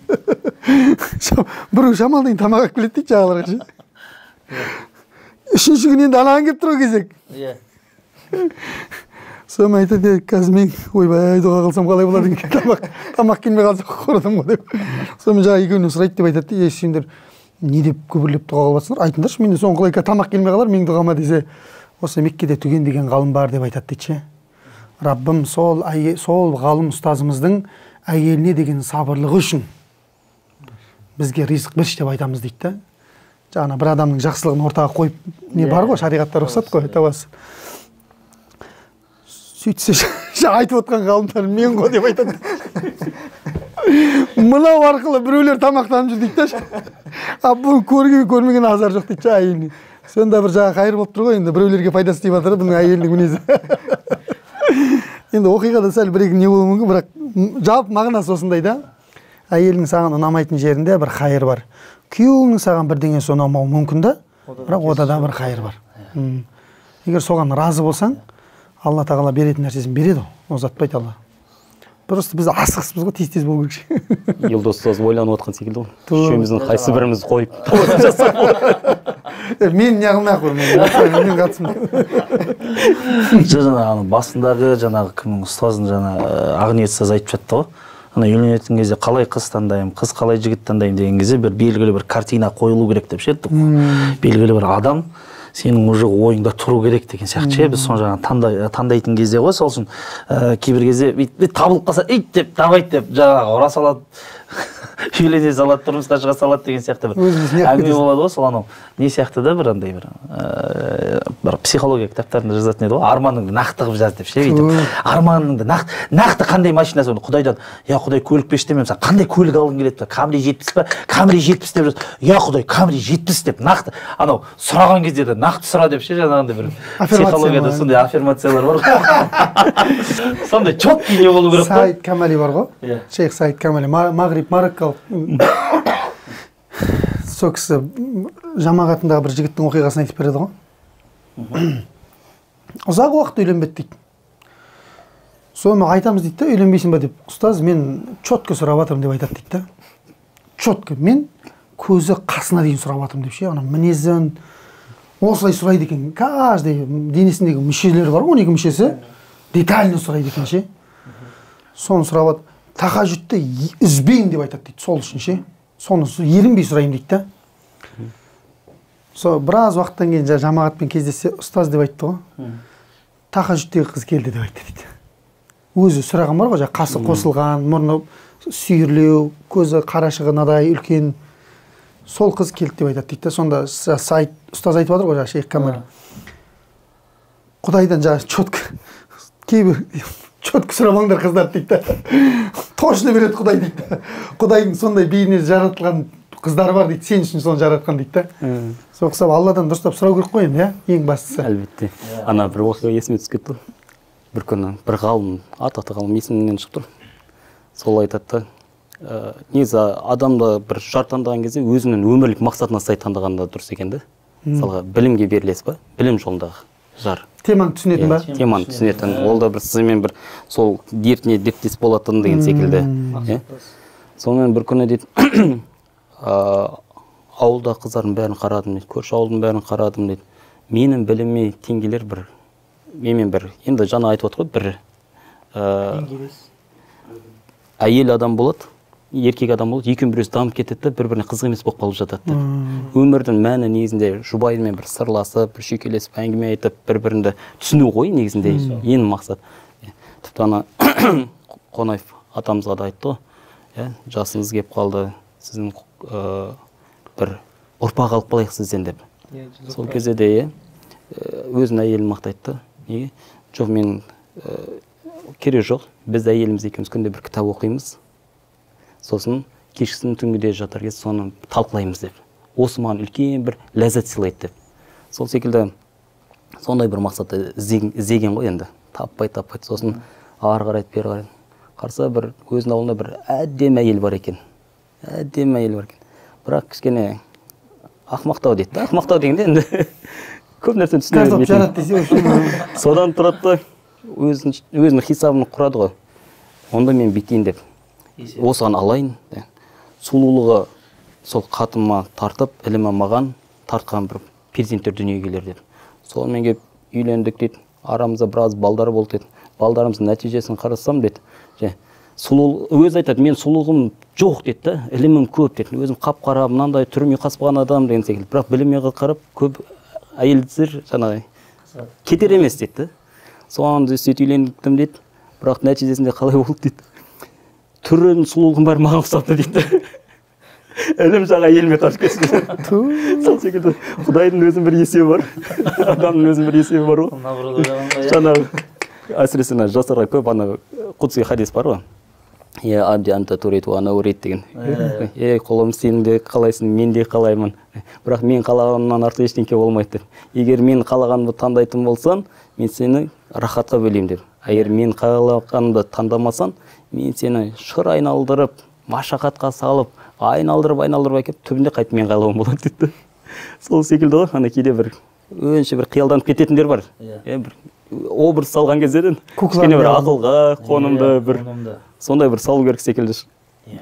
Сол дұрыс шығар енді негізінде.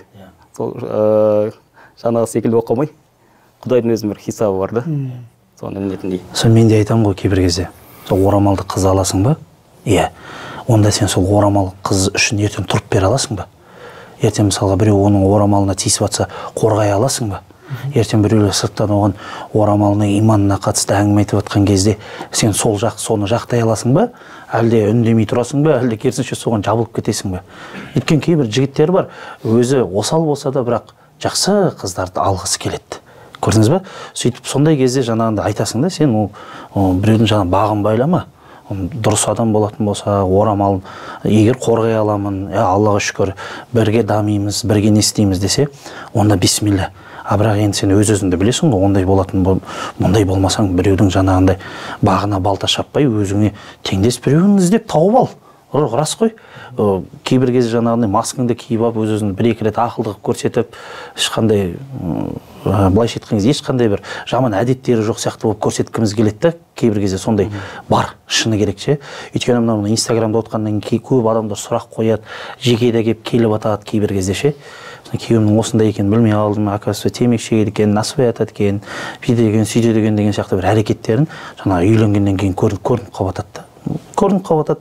Енді не істейді? Ол да енді қайтып кете алмайды ғой, оңай нәрсе емес қой. Ойбай, сенің мынандай нәрсең бар екен ғой, білгенде тұрмысқа шықпайтын едің ғой деп кетіп қаламайды ғой енді мысалға да.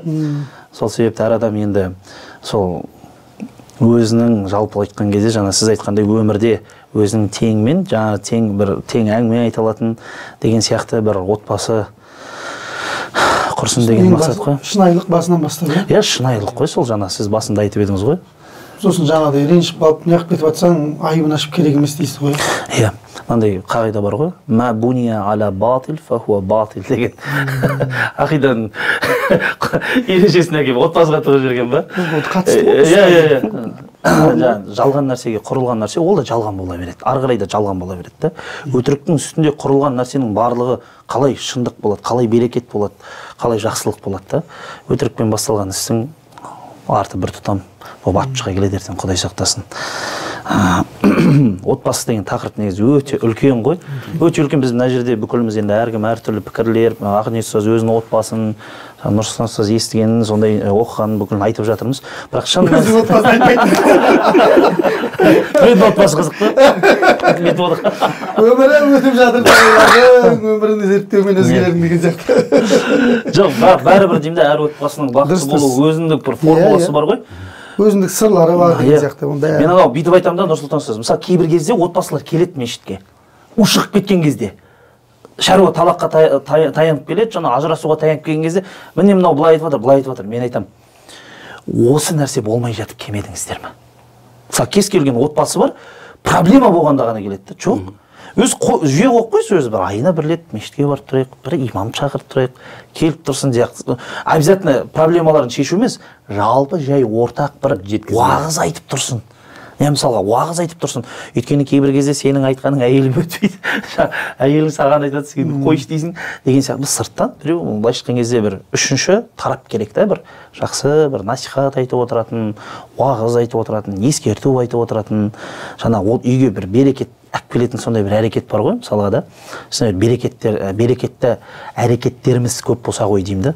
Осы сияқты жаңағы келу бір ұстаз, уағыз тыңдап тұру.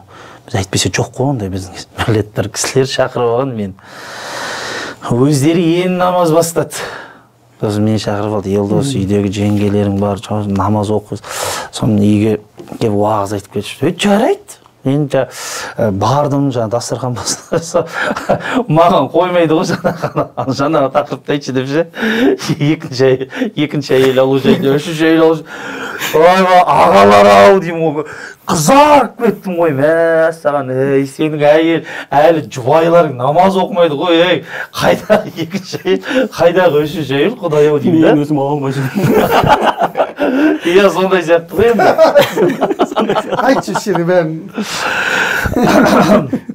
Может, подкаст пайдаланып жүріп, үйге сообщение жіберіп жүрейін бе? Жоқ, рас қой енді жаңағы ше, ол не емес қой енді, ол бір ойында енді өзің намаз бастап жатсың. Жаңағы бізде мынандай ғой, біздің қате жеріміз, біз ұстазға не айту керек екенін айтып береміз ғой. Негізі ол ұстаз өзі біледі ғой негізінде не керек екен. Жаңа баяғыда оқып жүрген кезде шәкірттердің қателігі, ұстаз ана кітапты өтейікші, мына кітапты оқиықшы, мына кітапты оқиықшы деп, анандай бірден жоғарыға секіріп, бір күшті кітаптарды оқығым келіп тұрады да. Бірақ ұстаз әркімнің деңгейін біледі ғой деген сияқты бір әңгіме ғой. Бізге заказ береді ғой, мысалға мынадай шынай. Жоқ, мен уже үйге кіргеннен бастап бұл үйге не айтылу керек екенін біліп қоямын да.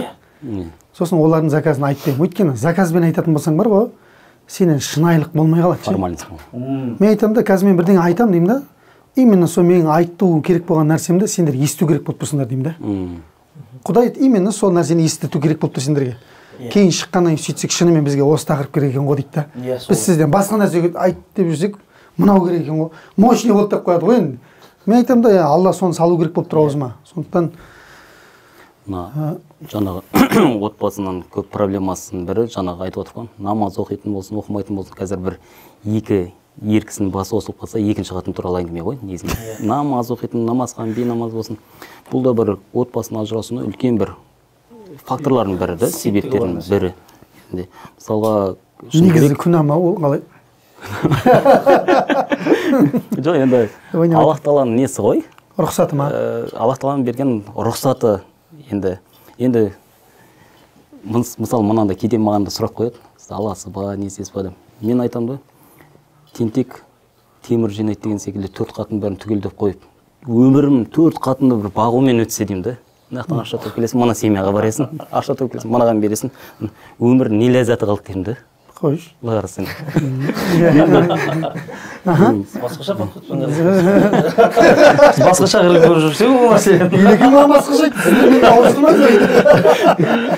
Дұрыс, әдемі.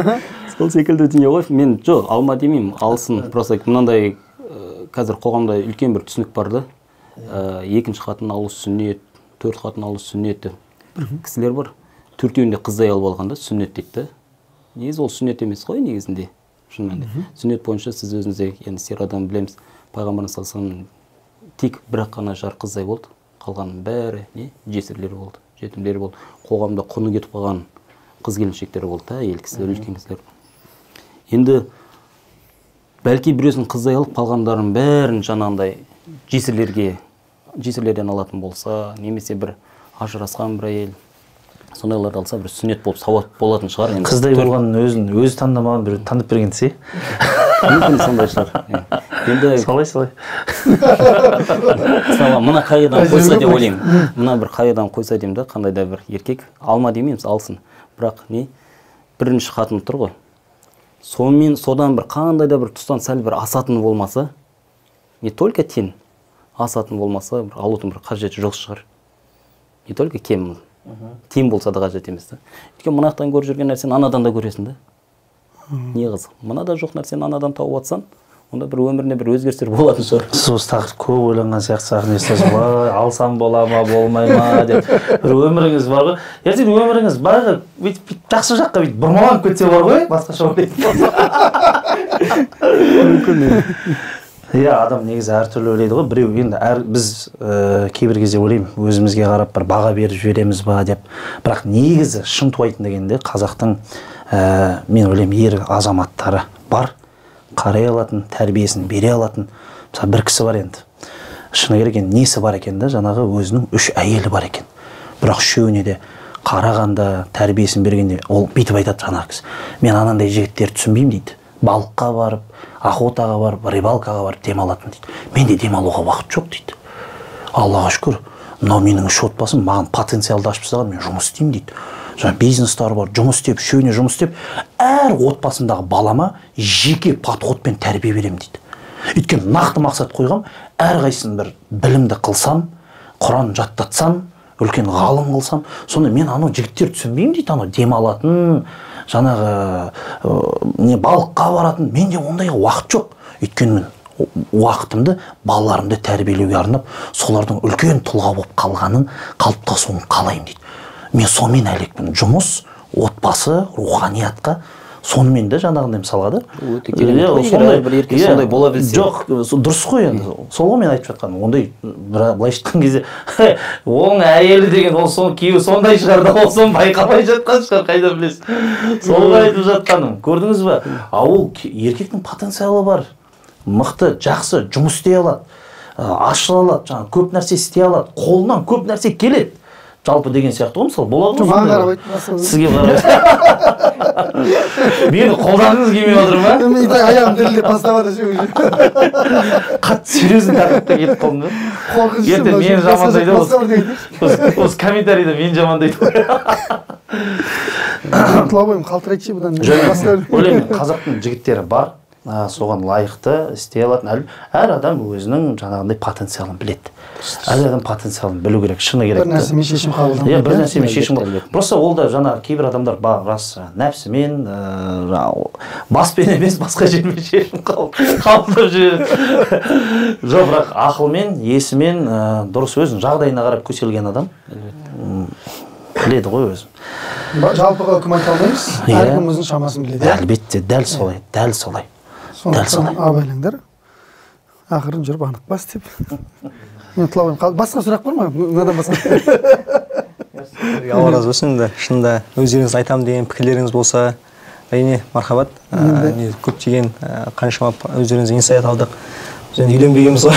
қойшы ойбай ой не істеп жүрсіз Сізде қоғам жауы бәсе. Тек қана тыңдаушы болдық иә орталарымызда. заты бірақ күшті не алып алды, иә? Шынында сіздерден өте көптеген қаншама мағлұмат алдым. Алла разы болсын ұстаз. Отбасыңызға берекет берсін. Қарағанды қаласына қош келдіңіздер. Көп рахмет айтамыз. Алла разы болсын ұстаз, иә. Бір онда қорытынды не қылайық? Ұстаздан бастап. Әрқайсысының отбасыларға жас отбасыға кеңестеріңізді айтып, сонымен қорытындыласақ, өздеріңіздің осы өмірден түйген жас отбасылардан қорытуларыңызды айтсаңыздар. Әлі түйе қоймаған шығар, енді түйіп жатыр, иә? Бірақ оқыған кісілер ғой енді, ой жарықтық. Енді не айтамыз енді, қандай отбасы болса енді сол жаңағы басында айтқанымыздай шынайылыққа негізделсе қандай да бір отбасы. Бұл бір енді неге өйтіп айтып отырмын? Жаңағы сіз айтқандай әрбір үйде әрбір екі адам бас қосылды ма, Құранда Аллах Тағала айтқандай біріне сынақ еттік, сабыр етесіңдер менен. Қиындық болатындығын мойындап, шынайы осы қиындықты қалай төзе білеміз деген мақсаттар қоя білетін болса, осы жолда олар не жеңе біледі. Мысалы, шейхіміз Шейх Абдусалам Шандар, ол кісінің бір айтқан бір оқиғасы бар еді. Біреу айтады, мен өмірімде сондай бір керемет бір қызды кездестірдім. Тақуа, керемет, сұлулығы да жарасқан, әйелім өзіме ұнайды дейді. Бірақ менің отбасым дейді, мен ата-анаммен бірге тұрамын дейді. Анам және де әпкелерім, қарындастарым бүкіл анаған жабылады дейді. Күн бермейді дейді. Күнде күн бермейді дейді. Сәл қырт етасы ол ұрсады да шығады. Мынандай не маған тек жамандайды да қояды дейді. Сен әйелім мынандай, сен таңдағаның мынандай деген секілді. Енді кеңес ретінде айтып отыр ғой жаңа сұраққа, қойылған сұраққа, ұсынысқа. Сол кезде Шейх Шанардың айтқан бір сөз бар да. Сен қатыныңды ата-анаң көзінше, әпкелерің көзінше мақтайсың ба деп. Иә, мақтаймыз. Осы бір жерден сен үлкен қателік еттің деді. Ол бір дейді. Екіншіден, сен әйелін тақуа болатын болса, онымен келіс дейді. Қазір біз былай спектакль ойнайық деп. Сенің қате кемшіліктеріңді анам айтып тізіп бастаған кезде, мен сені алып келемін да, бөлмеге кірісіп аламын да, есір жабамын да, айқайлап ұрсам. Сен бөлмеде жаңа отыра бер. Мүмкін Instagram шұқылап отыра ма, WhatsApp шұқылап. Ана өзінен өзі айқайлап, шум көтеріп, бірдеңкелерді лақтырып, сындырып, 10-15 минут спектакль ойнайды. Ес алып шығып кетеді. Ана елде жайлап, мұнайып шығып кетеді. Тура солай күнде істе дейді. Бір-екі апта тоқтатпа дейді. Содан не керек? Ана кісі жоқ болып кетеді. Одан кейін біраз күндерден кейін жаңа Шейх Шанарға келіп айтады дейді. Алла разы болсын ұстаз деп. Шынымен деді. Мен қазір үйге келсем, анам да, әпке қарындастарым баршасы мен қабағымды аңдайды дейді. Мынау тентек анам бірдеңке істеп қоймасын деп дейді. Содан келіп үйге келсем болды. Сәл бірдеңке болса, әйелімнен қандай да бір несі болып қалса, ол мынандай болып қалған ғой деп, мынандай болып қалған ғой деп аналарым өзі шығады дейді. Иә, жақтап келінді. Дато анамнан сондай бір сөз естідім дейді. Мен сені осындай ит болсын деп тудым ба деп. Ол біреудің қызы ғой, нем бар деп тұр. Күн бермейтін болдың ғой деп дейді. Қарасаңыз, уже ананы жақтаушылар көбейіп кеткен үйде. Бұл жақта не бір отбасылық саясатты, қандай да бір проблема туды ма, оны жеңе білу. Осыған бір келісіп алатын болса. Себебін біліп алу керек, неден туындап жатқан, иә? Қандай да бір проблема ма? Өйткені олар басында келісіп алу керек деп тұрмын, отбасынан қандай да бір мақсаттары болу керек. Сол мақсатқа жетер жолдағы қиындықтар туды ма, соны бірге шешеміз деп. Міне проблема туындап тұр. Мен анам жаннатымның кілті ол. Мен одан қалай айырылып кетсін? Сен артынан кетем. Мен сондай бір назар-разылықпен жүргенге сен де жаннатқа жетесің ба деп. Ал біз келсіз ғой бір-бірімізді жаннатқа бірге бір-бірімізді жетелеп жүреміз деп. Осы ма біздің жетелегіміз деген секілді бір келісіп алатын болса, бүкіл машақат шешіледі да негізінде. Енді осындай бір саясаттарды қолданып, шынайылықпен бір бәрін қойып алса деймін. Одан кейін шынайы бір сыйластық. Бізде көбінесе неге ажырасу неден болып жатыр дейміз.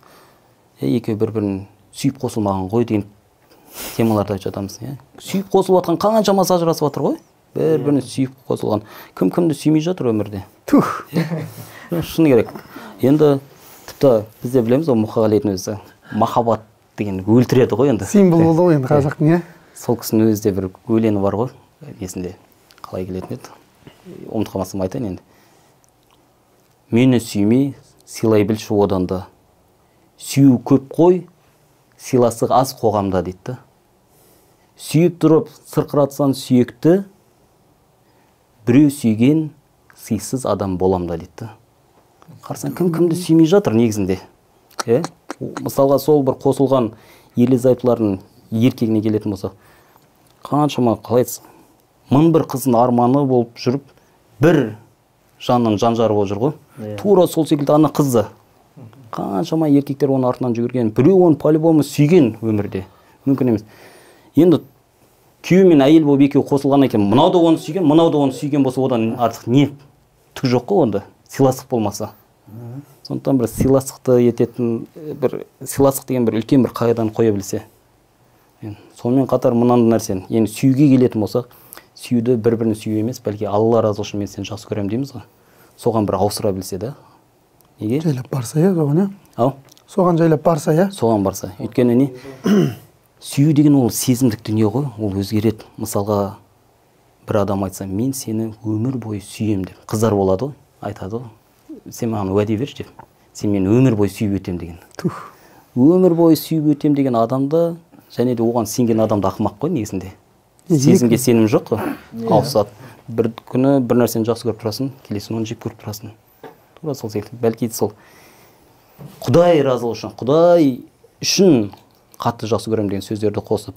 Неге? Өйткені кейде бір конфликт болған кезде уже бір-бірін жек көріп қалғаннан кейін кешіретін бір жерін таппай тұрады.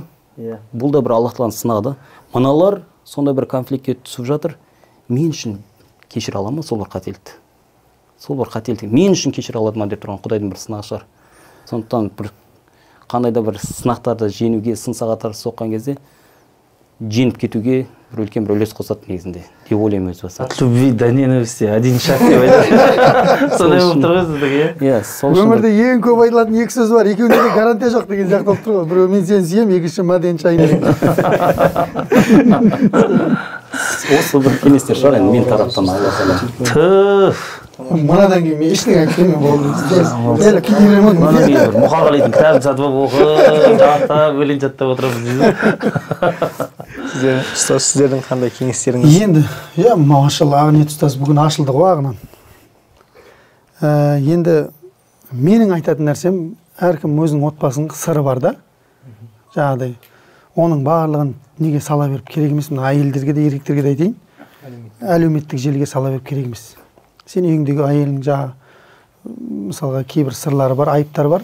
Екеуінің арасындағы нәрсе бар да, оны жұртқа айтып керек емес ол. Даже енеңе де айтып, анаңа да айтып, бауырыңа да айтып керек емес. Екеуінің араңдағы нәрсе екеуінің араңда болу керек. Ол ажырасып кеткеннен кейін болса да, ол нәрсе айтылмау керек. Әркімнің өзінің сыры болып қалу керек. Сол отбасының сыры болып қалу керек. Пайғамбарымыздың хадистерінде дейді ғой, есебі ең ауыр болатын адамдар, хадисті ұмытып қалмасам егер, бір-бірінің айыбын ашқан ерлі зайыптылар дейді. Тіпті назар салмайды деп айтама мәтінде, сондай бір хадистер бар ғой. Сондықтан Алла тағала ерлер сендер әйелдерге, әйелдер сендер ерлерге бір-бірлеріңе киімсіңдер деген нәрсені ұмытпау керек. Имам Шағрауи айтады ғой, ер мен әйелдің, осы аятқа қатысты айтқан кезде айтады, ер мен әйелдің сыры бөлме емес дейді, көрпенің астынан шықпау керек дейді.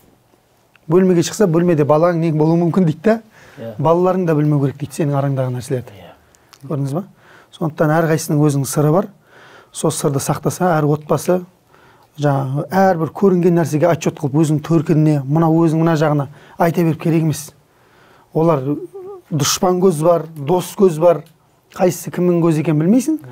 Бір күн араңа келіп от салған кезде қалай отбасың шайқалып кеткен білмей қаласың. Адамның бәрі саған жақсылық қалайды деп кім айтты? Сол сияқты адамның бәрі де жамандық қаламайды, кейбір жақсылық қалайтын адамдар бар. Осыны мен осы болар еді деп ойлаймын. Сосын жауапкершілікті әркім сезіну керек. Пайғамбарымыз күллүкум раин ва күллүкум масъулун ан раиятихи дейді. Әрқайсысың бақташысыңдар, бағып жатқан нәрселерінен сұраласыңдар. Әйеліңе адалдан әкел, балаңа адалдан тамақ әкел, алдама, соқпа, арбама, тараздан жеме, пара алма, дұрыс тамақпен асыра, иншалла әйелің де балаң да дұрыс болады. Әйел де абайлау керек. Неге? Ерінің дүниесіне, малына, ері ұнатпайтын кісіні шаңырағына кіргізбеу керек әйел кісі. Хадистерде де келеді ғой, ерің ұнатпаған кісіні көрпесіне отырғызба дейді күйеуің. Сондықтан осы нәрселерге абай болу керек. Әйел кісі арын сақтау керек, ері барда да, ері жоқта да. Осы нәрселер сақталса, иншалла. Енді гүл өмір болады деп айта алмаймын. Гүл өмір болатын болса, пайғамбарда болар еді гүл өмір. Пайғамбарымыздың өзі сыналды. Ең лайықты адам сол кісі еді ғой. Ол кісі әйелмен де сыналды, баламен де сыналды, қоғаммен де сыналды, дінмен де сыналды, барлығымен сыналды. Сондықтан сынақтан ешкім қашып құтыла алмайды. Бағана айттық қой, 8 нәрседен қашып құтыла алмайсың дедік. Қуаныш бар, артынша қайғы бар, жарасу, қосылу, танысу бар, сыйластық бар. Бар айналып келген кезде ажырау бар. Иә. Ажырасу дегенде тікелей былай араласпай қалу бар, или өлім ажыратады адамды. Бәрібір ажырайсың, бір-біріңде ешкім жабысып қалған ешкім жоқ. Одан кейін өмірде ауырлық кезеңдер келеді дейді. Бірақ ол да өтеді де, 6-шы жеңілдік кезең келеді дейді. Одан кейін ауырасың дейді. Соңында шипа табасың дейді. Осы 8 нәрсе бүкіл адамның өмірінен өтіп жатыр.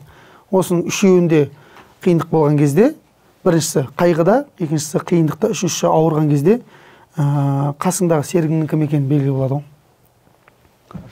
Шынайылық бетперде сол кезде ашылады. Елекең. Иә. Енді мен қатты көп нәрсе айтпай қойын, сіздер енді негізгі итактар барасыз. Бір түрлі теманы айтып мен ешкім жақтыртып айтқан шығар. Мен жайлап кете берейінші. Егер жаңағы отбасыға береке келтіретін нәрселер деп айтып жатырмыз ғой, негізінде ше. Жаңағы береке деген не нәрсе? Береке деген айтып жатырмын да, мысалы мына үйде бір алма тұрды. Береке деген сол алманың көбейіп кетуі емес. Береке деген сол алманың үйде бір алма емес, 10 алманың тұруы, міне сол берекет емес. Берекет деген сол бір алма тұрады сен үйінде. Бірақ Алла тағала сол бір алмаға берекет берсе, соны жегеннен сен тез тоясың, соны жегеннен шипа болады, соны жегеннен ауру тарамайды, соны жегеннен жалпы былайша айтқан кезде үйдің сәні кіріп тұрады. Яғни берекет деген зиядатул хайр дейді ғой, бірдеңкеден жақсылықтың көбеюі, жақсы әкелуі. Демек, отбасыға қалай енді береке келтіреміз деген кезде, мысалы, мынандай бір екі кеңес бар. Соның біріншісі, әрдайым үйде пайғамбарымыздың өмірбаяны аз болсын оқылып тұру. Мен бұны не үшін айтып отырмын? Жанымда Нұрекем отыр. Пайғамбардың жүрген жерде, басқан қадамы да, бірдеңкені ұстаса да бүкіл жер береке да негізінде. Бүкіл жер береке. Сондай да, қай жерде жүрсе, сол жерде берекет болып кетеді, жақсылық көбейіп кетеді. Сол себеп айтайын дегенім, үйде берекет, үйде жақсылық көбейгенін қаласаңыз, пайғамбардың өмірбаяны 10-15 бет, одан артық оқып керек емес. Және де оны оқыған кезде, марқұм Бауыржан Әлиұлы ұстазымыз айтатын еді, оны оқыған кезде дейді, сен деп тұрып жаңағы, көрдің ба пайғамбар не істеген, ал сен болсаң анандай деп, жаңағындай тыкать етіп бар ғой, жаңағындай сондай бар ғой, көрдің ба саған қаратып айтылған деген сияқты шұқып нұқып емес, кәдімгідей берекет үшін, Алла үшін оқы, үйде өзгеріс көресің. Бір жерде жаңа Шымкентте есімде мәуліт болып жатқан. Сол кезде осылай Бауыржан ұстаз марқұм, Алла рахмет алсын, жанында отыр. Сол кезде айтып жатыр, о кісі осы кеңесті біреуге берген ол кісі. Сосын ана кісі келіп Бауыржан ұстазға рахмет айтқан дейді. 2 айдан кейін ба келіп, үйде келем дейді. Артық әңгіме жоқ дейді. Келем дейді, бір 20 бет оқимын дейді. Ешкімді нұқымаймын, шұқымаймын. Келем 20 бет оқимын, жабам дейді. Сөйтіп бір уақытта бір оқитын кезде әйелім бала шағам келіп тыңдайтын болып кетті дейді да жаңағы. Қараймын үйге бір ерекше берекет келді дейді. Ерекше бір тыныштық, ерекше бір ләззат келді. Жаңа Бауыржан ұстаз сізге рахмет деп, Бауыржан ұстаз соны айтып беріп жатыр да жаңағы. Қарап отырсаң үлкен нәрсе жатыр да. Сол себепті отбасында ұрыс болып кетпес үшін, жанжал болып кетпес үшін жалпы рухани даму болып тұру керек міне. Ақырын болсын. Ал бір әңгіме, бір нәрсе, жаңа бір сөз, ол төбінде сасып кетеді. Сол себепті ондай болмас үшін пайғамбарымыздың өмірін, баянын оқып тұру, үйде Құран оқып тұру деген сияқты нәрселер үйде де болып тұрса, қандай керемет. Машалла ұстаз, Алла разы болсын, сіздерге көп рахмет. Халқымыз айтады ғой, жақсымен өткен жарты сағат, жаманның өткен ғұмырындай деп. Енді менің өзімше өте бір тамаша сұхбат болды өздеріңізбен, тіпті сұрақ қоюдың өзіне сұрақ қоюдың өзіне сөздеріңіз бөлуге қысып отырмын. Алла разы болсын. Барша осындай келелі сұхбаттарымыз көп болсын. Алла сіздердің өмірлеріңіз ұзақ берекелі етсін. Еліміз аман, жұртымыз тыныш болсын. Барша көрермендер өздеріңізге көп рахмет. Еліміз аман, жұртымыз тыныш болсын. Жақсы күндеріміз көп болсын. Алла разы болсын. Жақсылықсыздар ба, елі жұмылды, Нұрсұлтан Шымкент Машалла. Қанша уақыт болды? Сіз әлі. Елеге өзіңіз бір бата ұсыншы. Алхамдулилля, Аллахума салли аля расулилля. Алла тағала мынау отқан сұхбатымызды Алла өзің хайырлы берекелі қылып, көрген халыққа, елге Алла тағала пайдалы болып, қаншама отбасылардың шайқалуына Алла өзің сақта. Раббым Алла әйелдерімізді өзіңе және бізге итағат ететін салихалы әйелдерден болуын нәсіп ет. Раббым Алла баршамыздың қателігімізді кешір.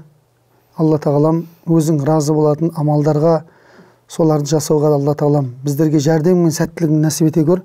Өзіңнің рахымыңды пайғамбар Мұхаммед саллаллаху алейхи вассалам шапағатын баршамызға нәсіп ет.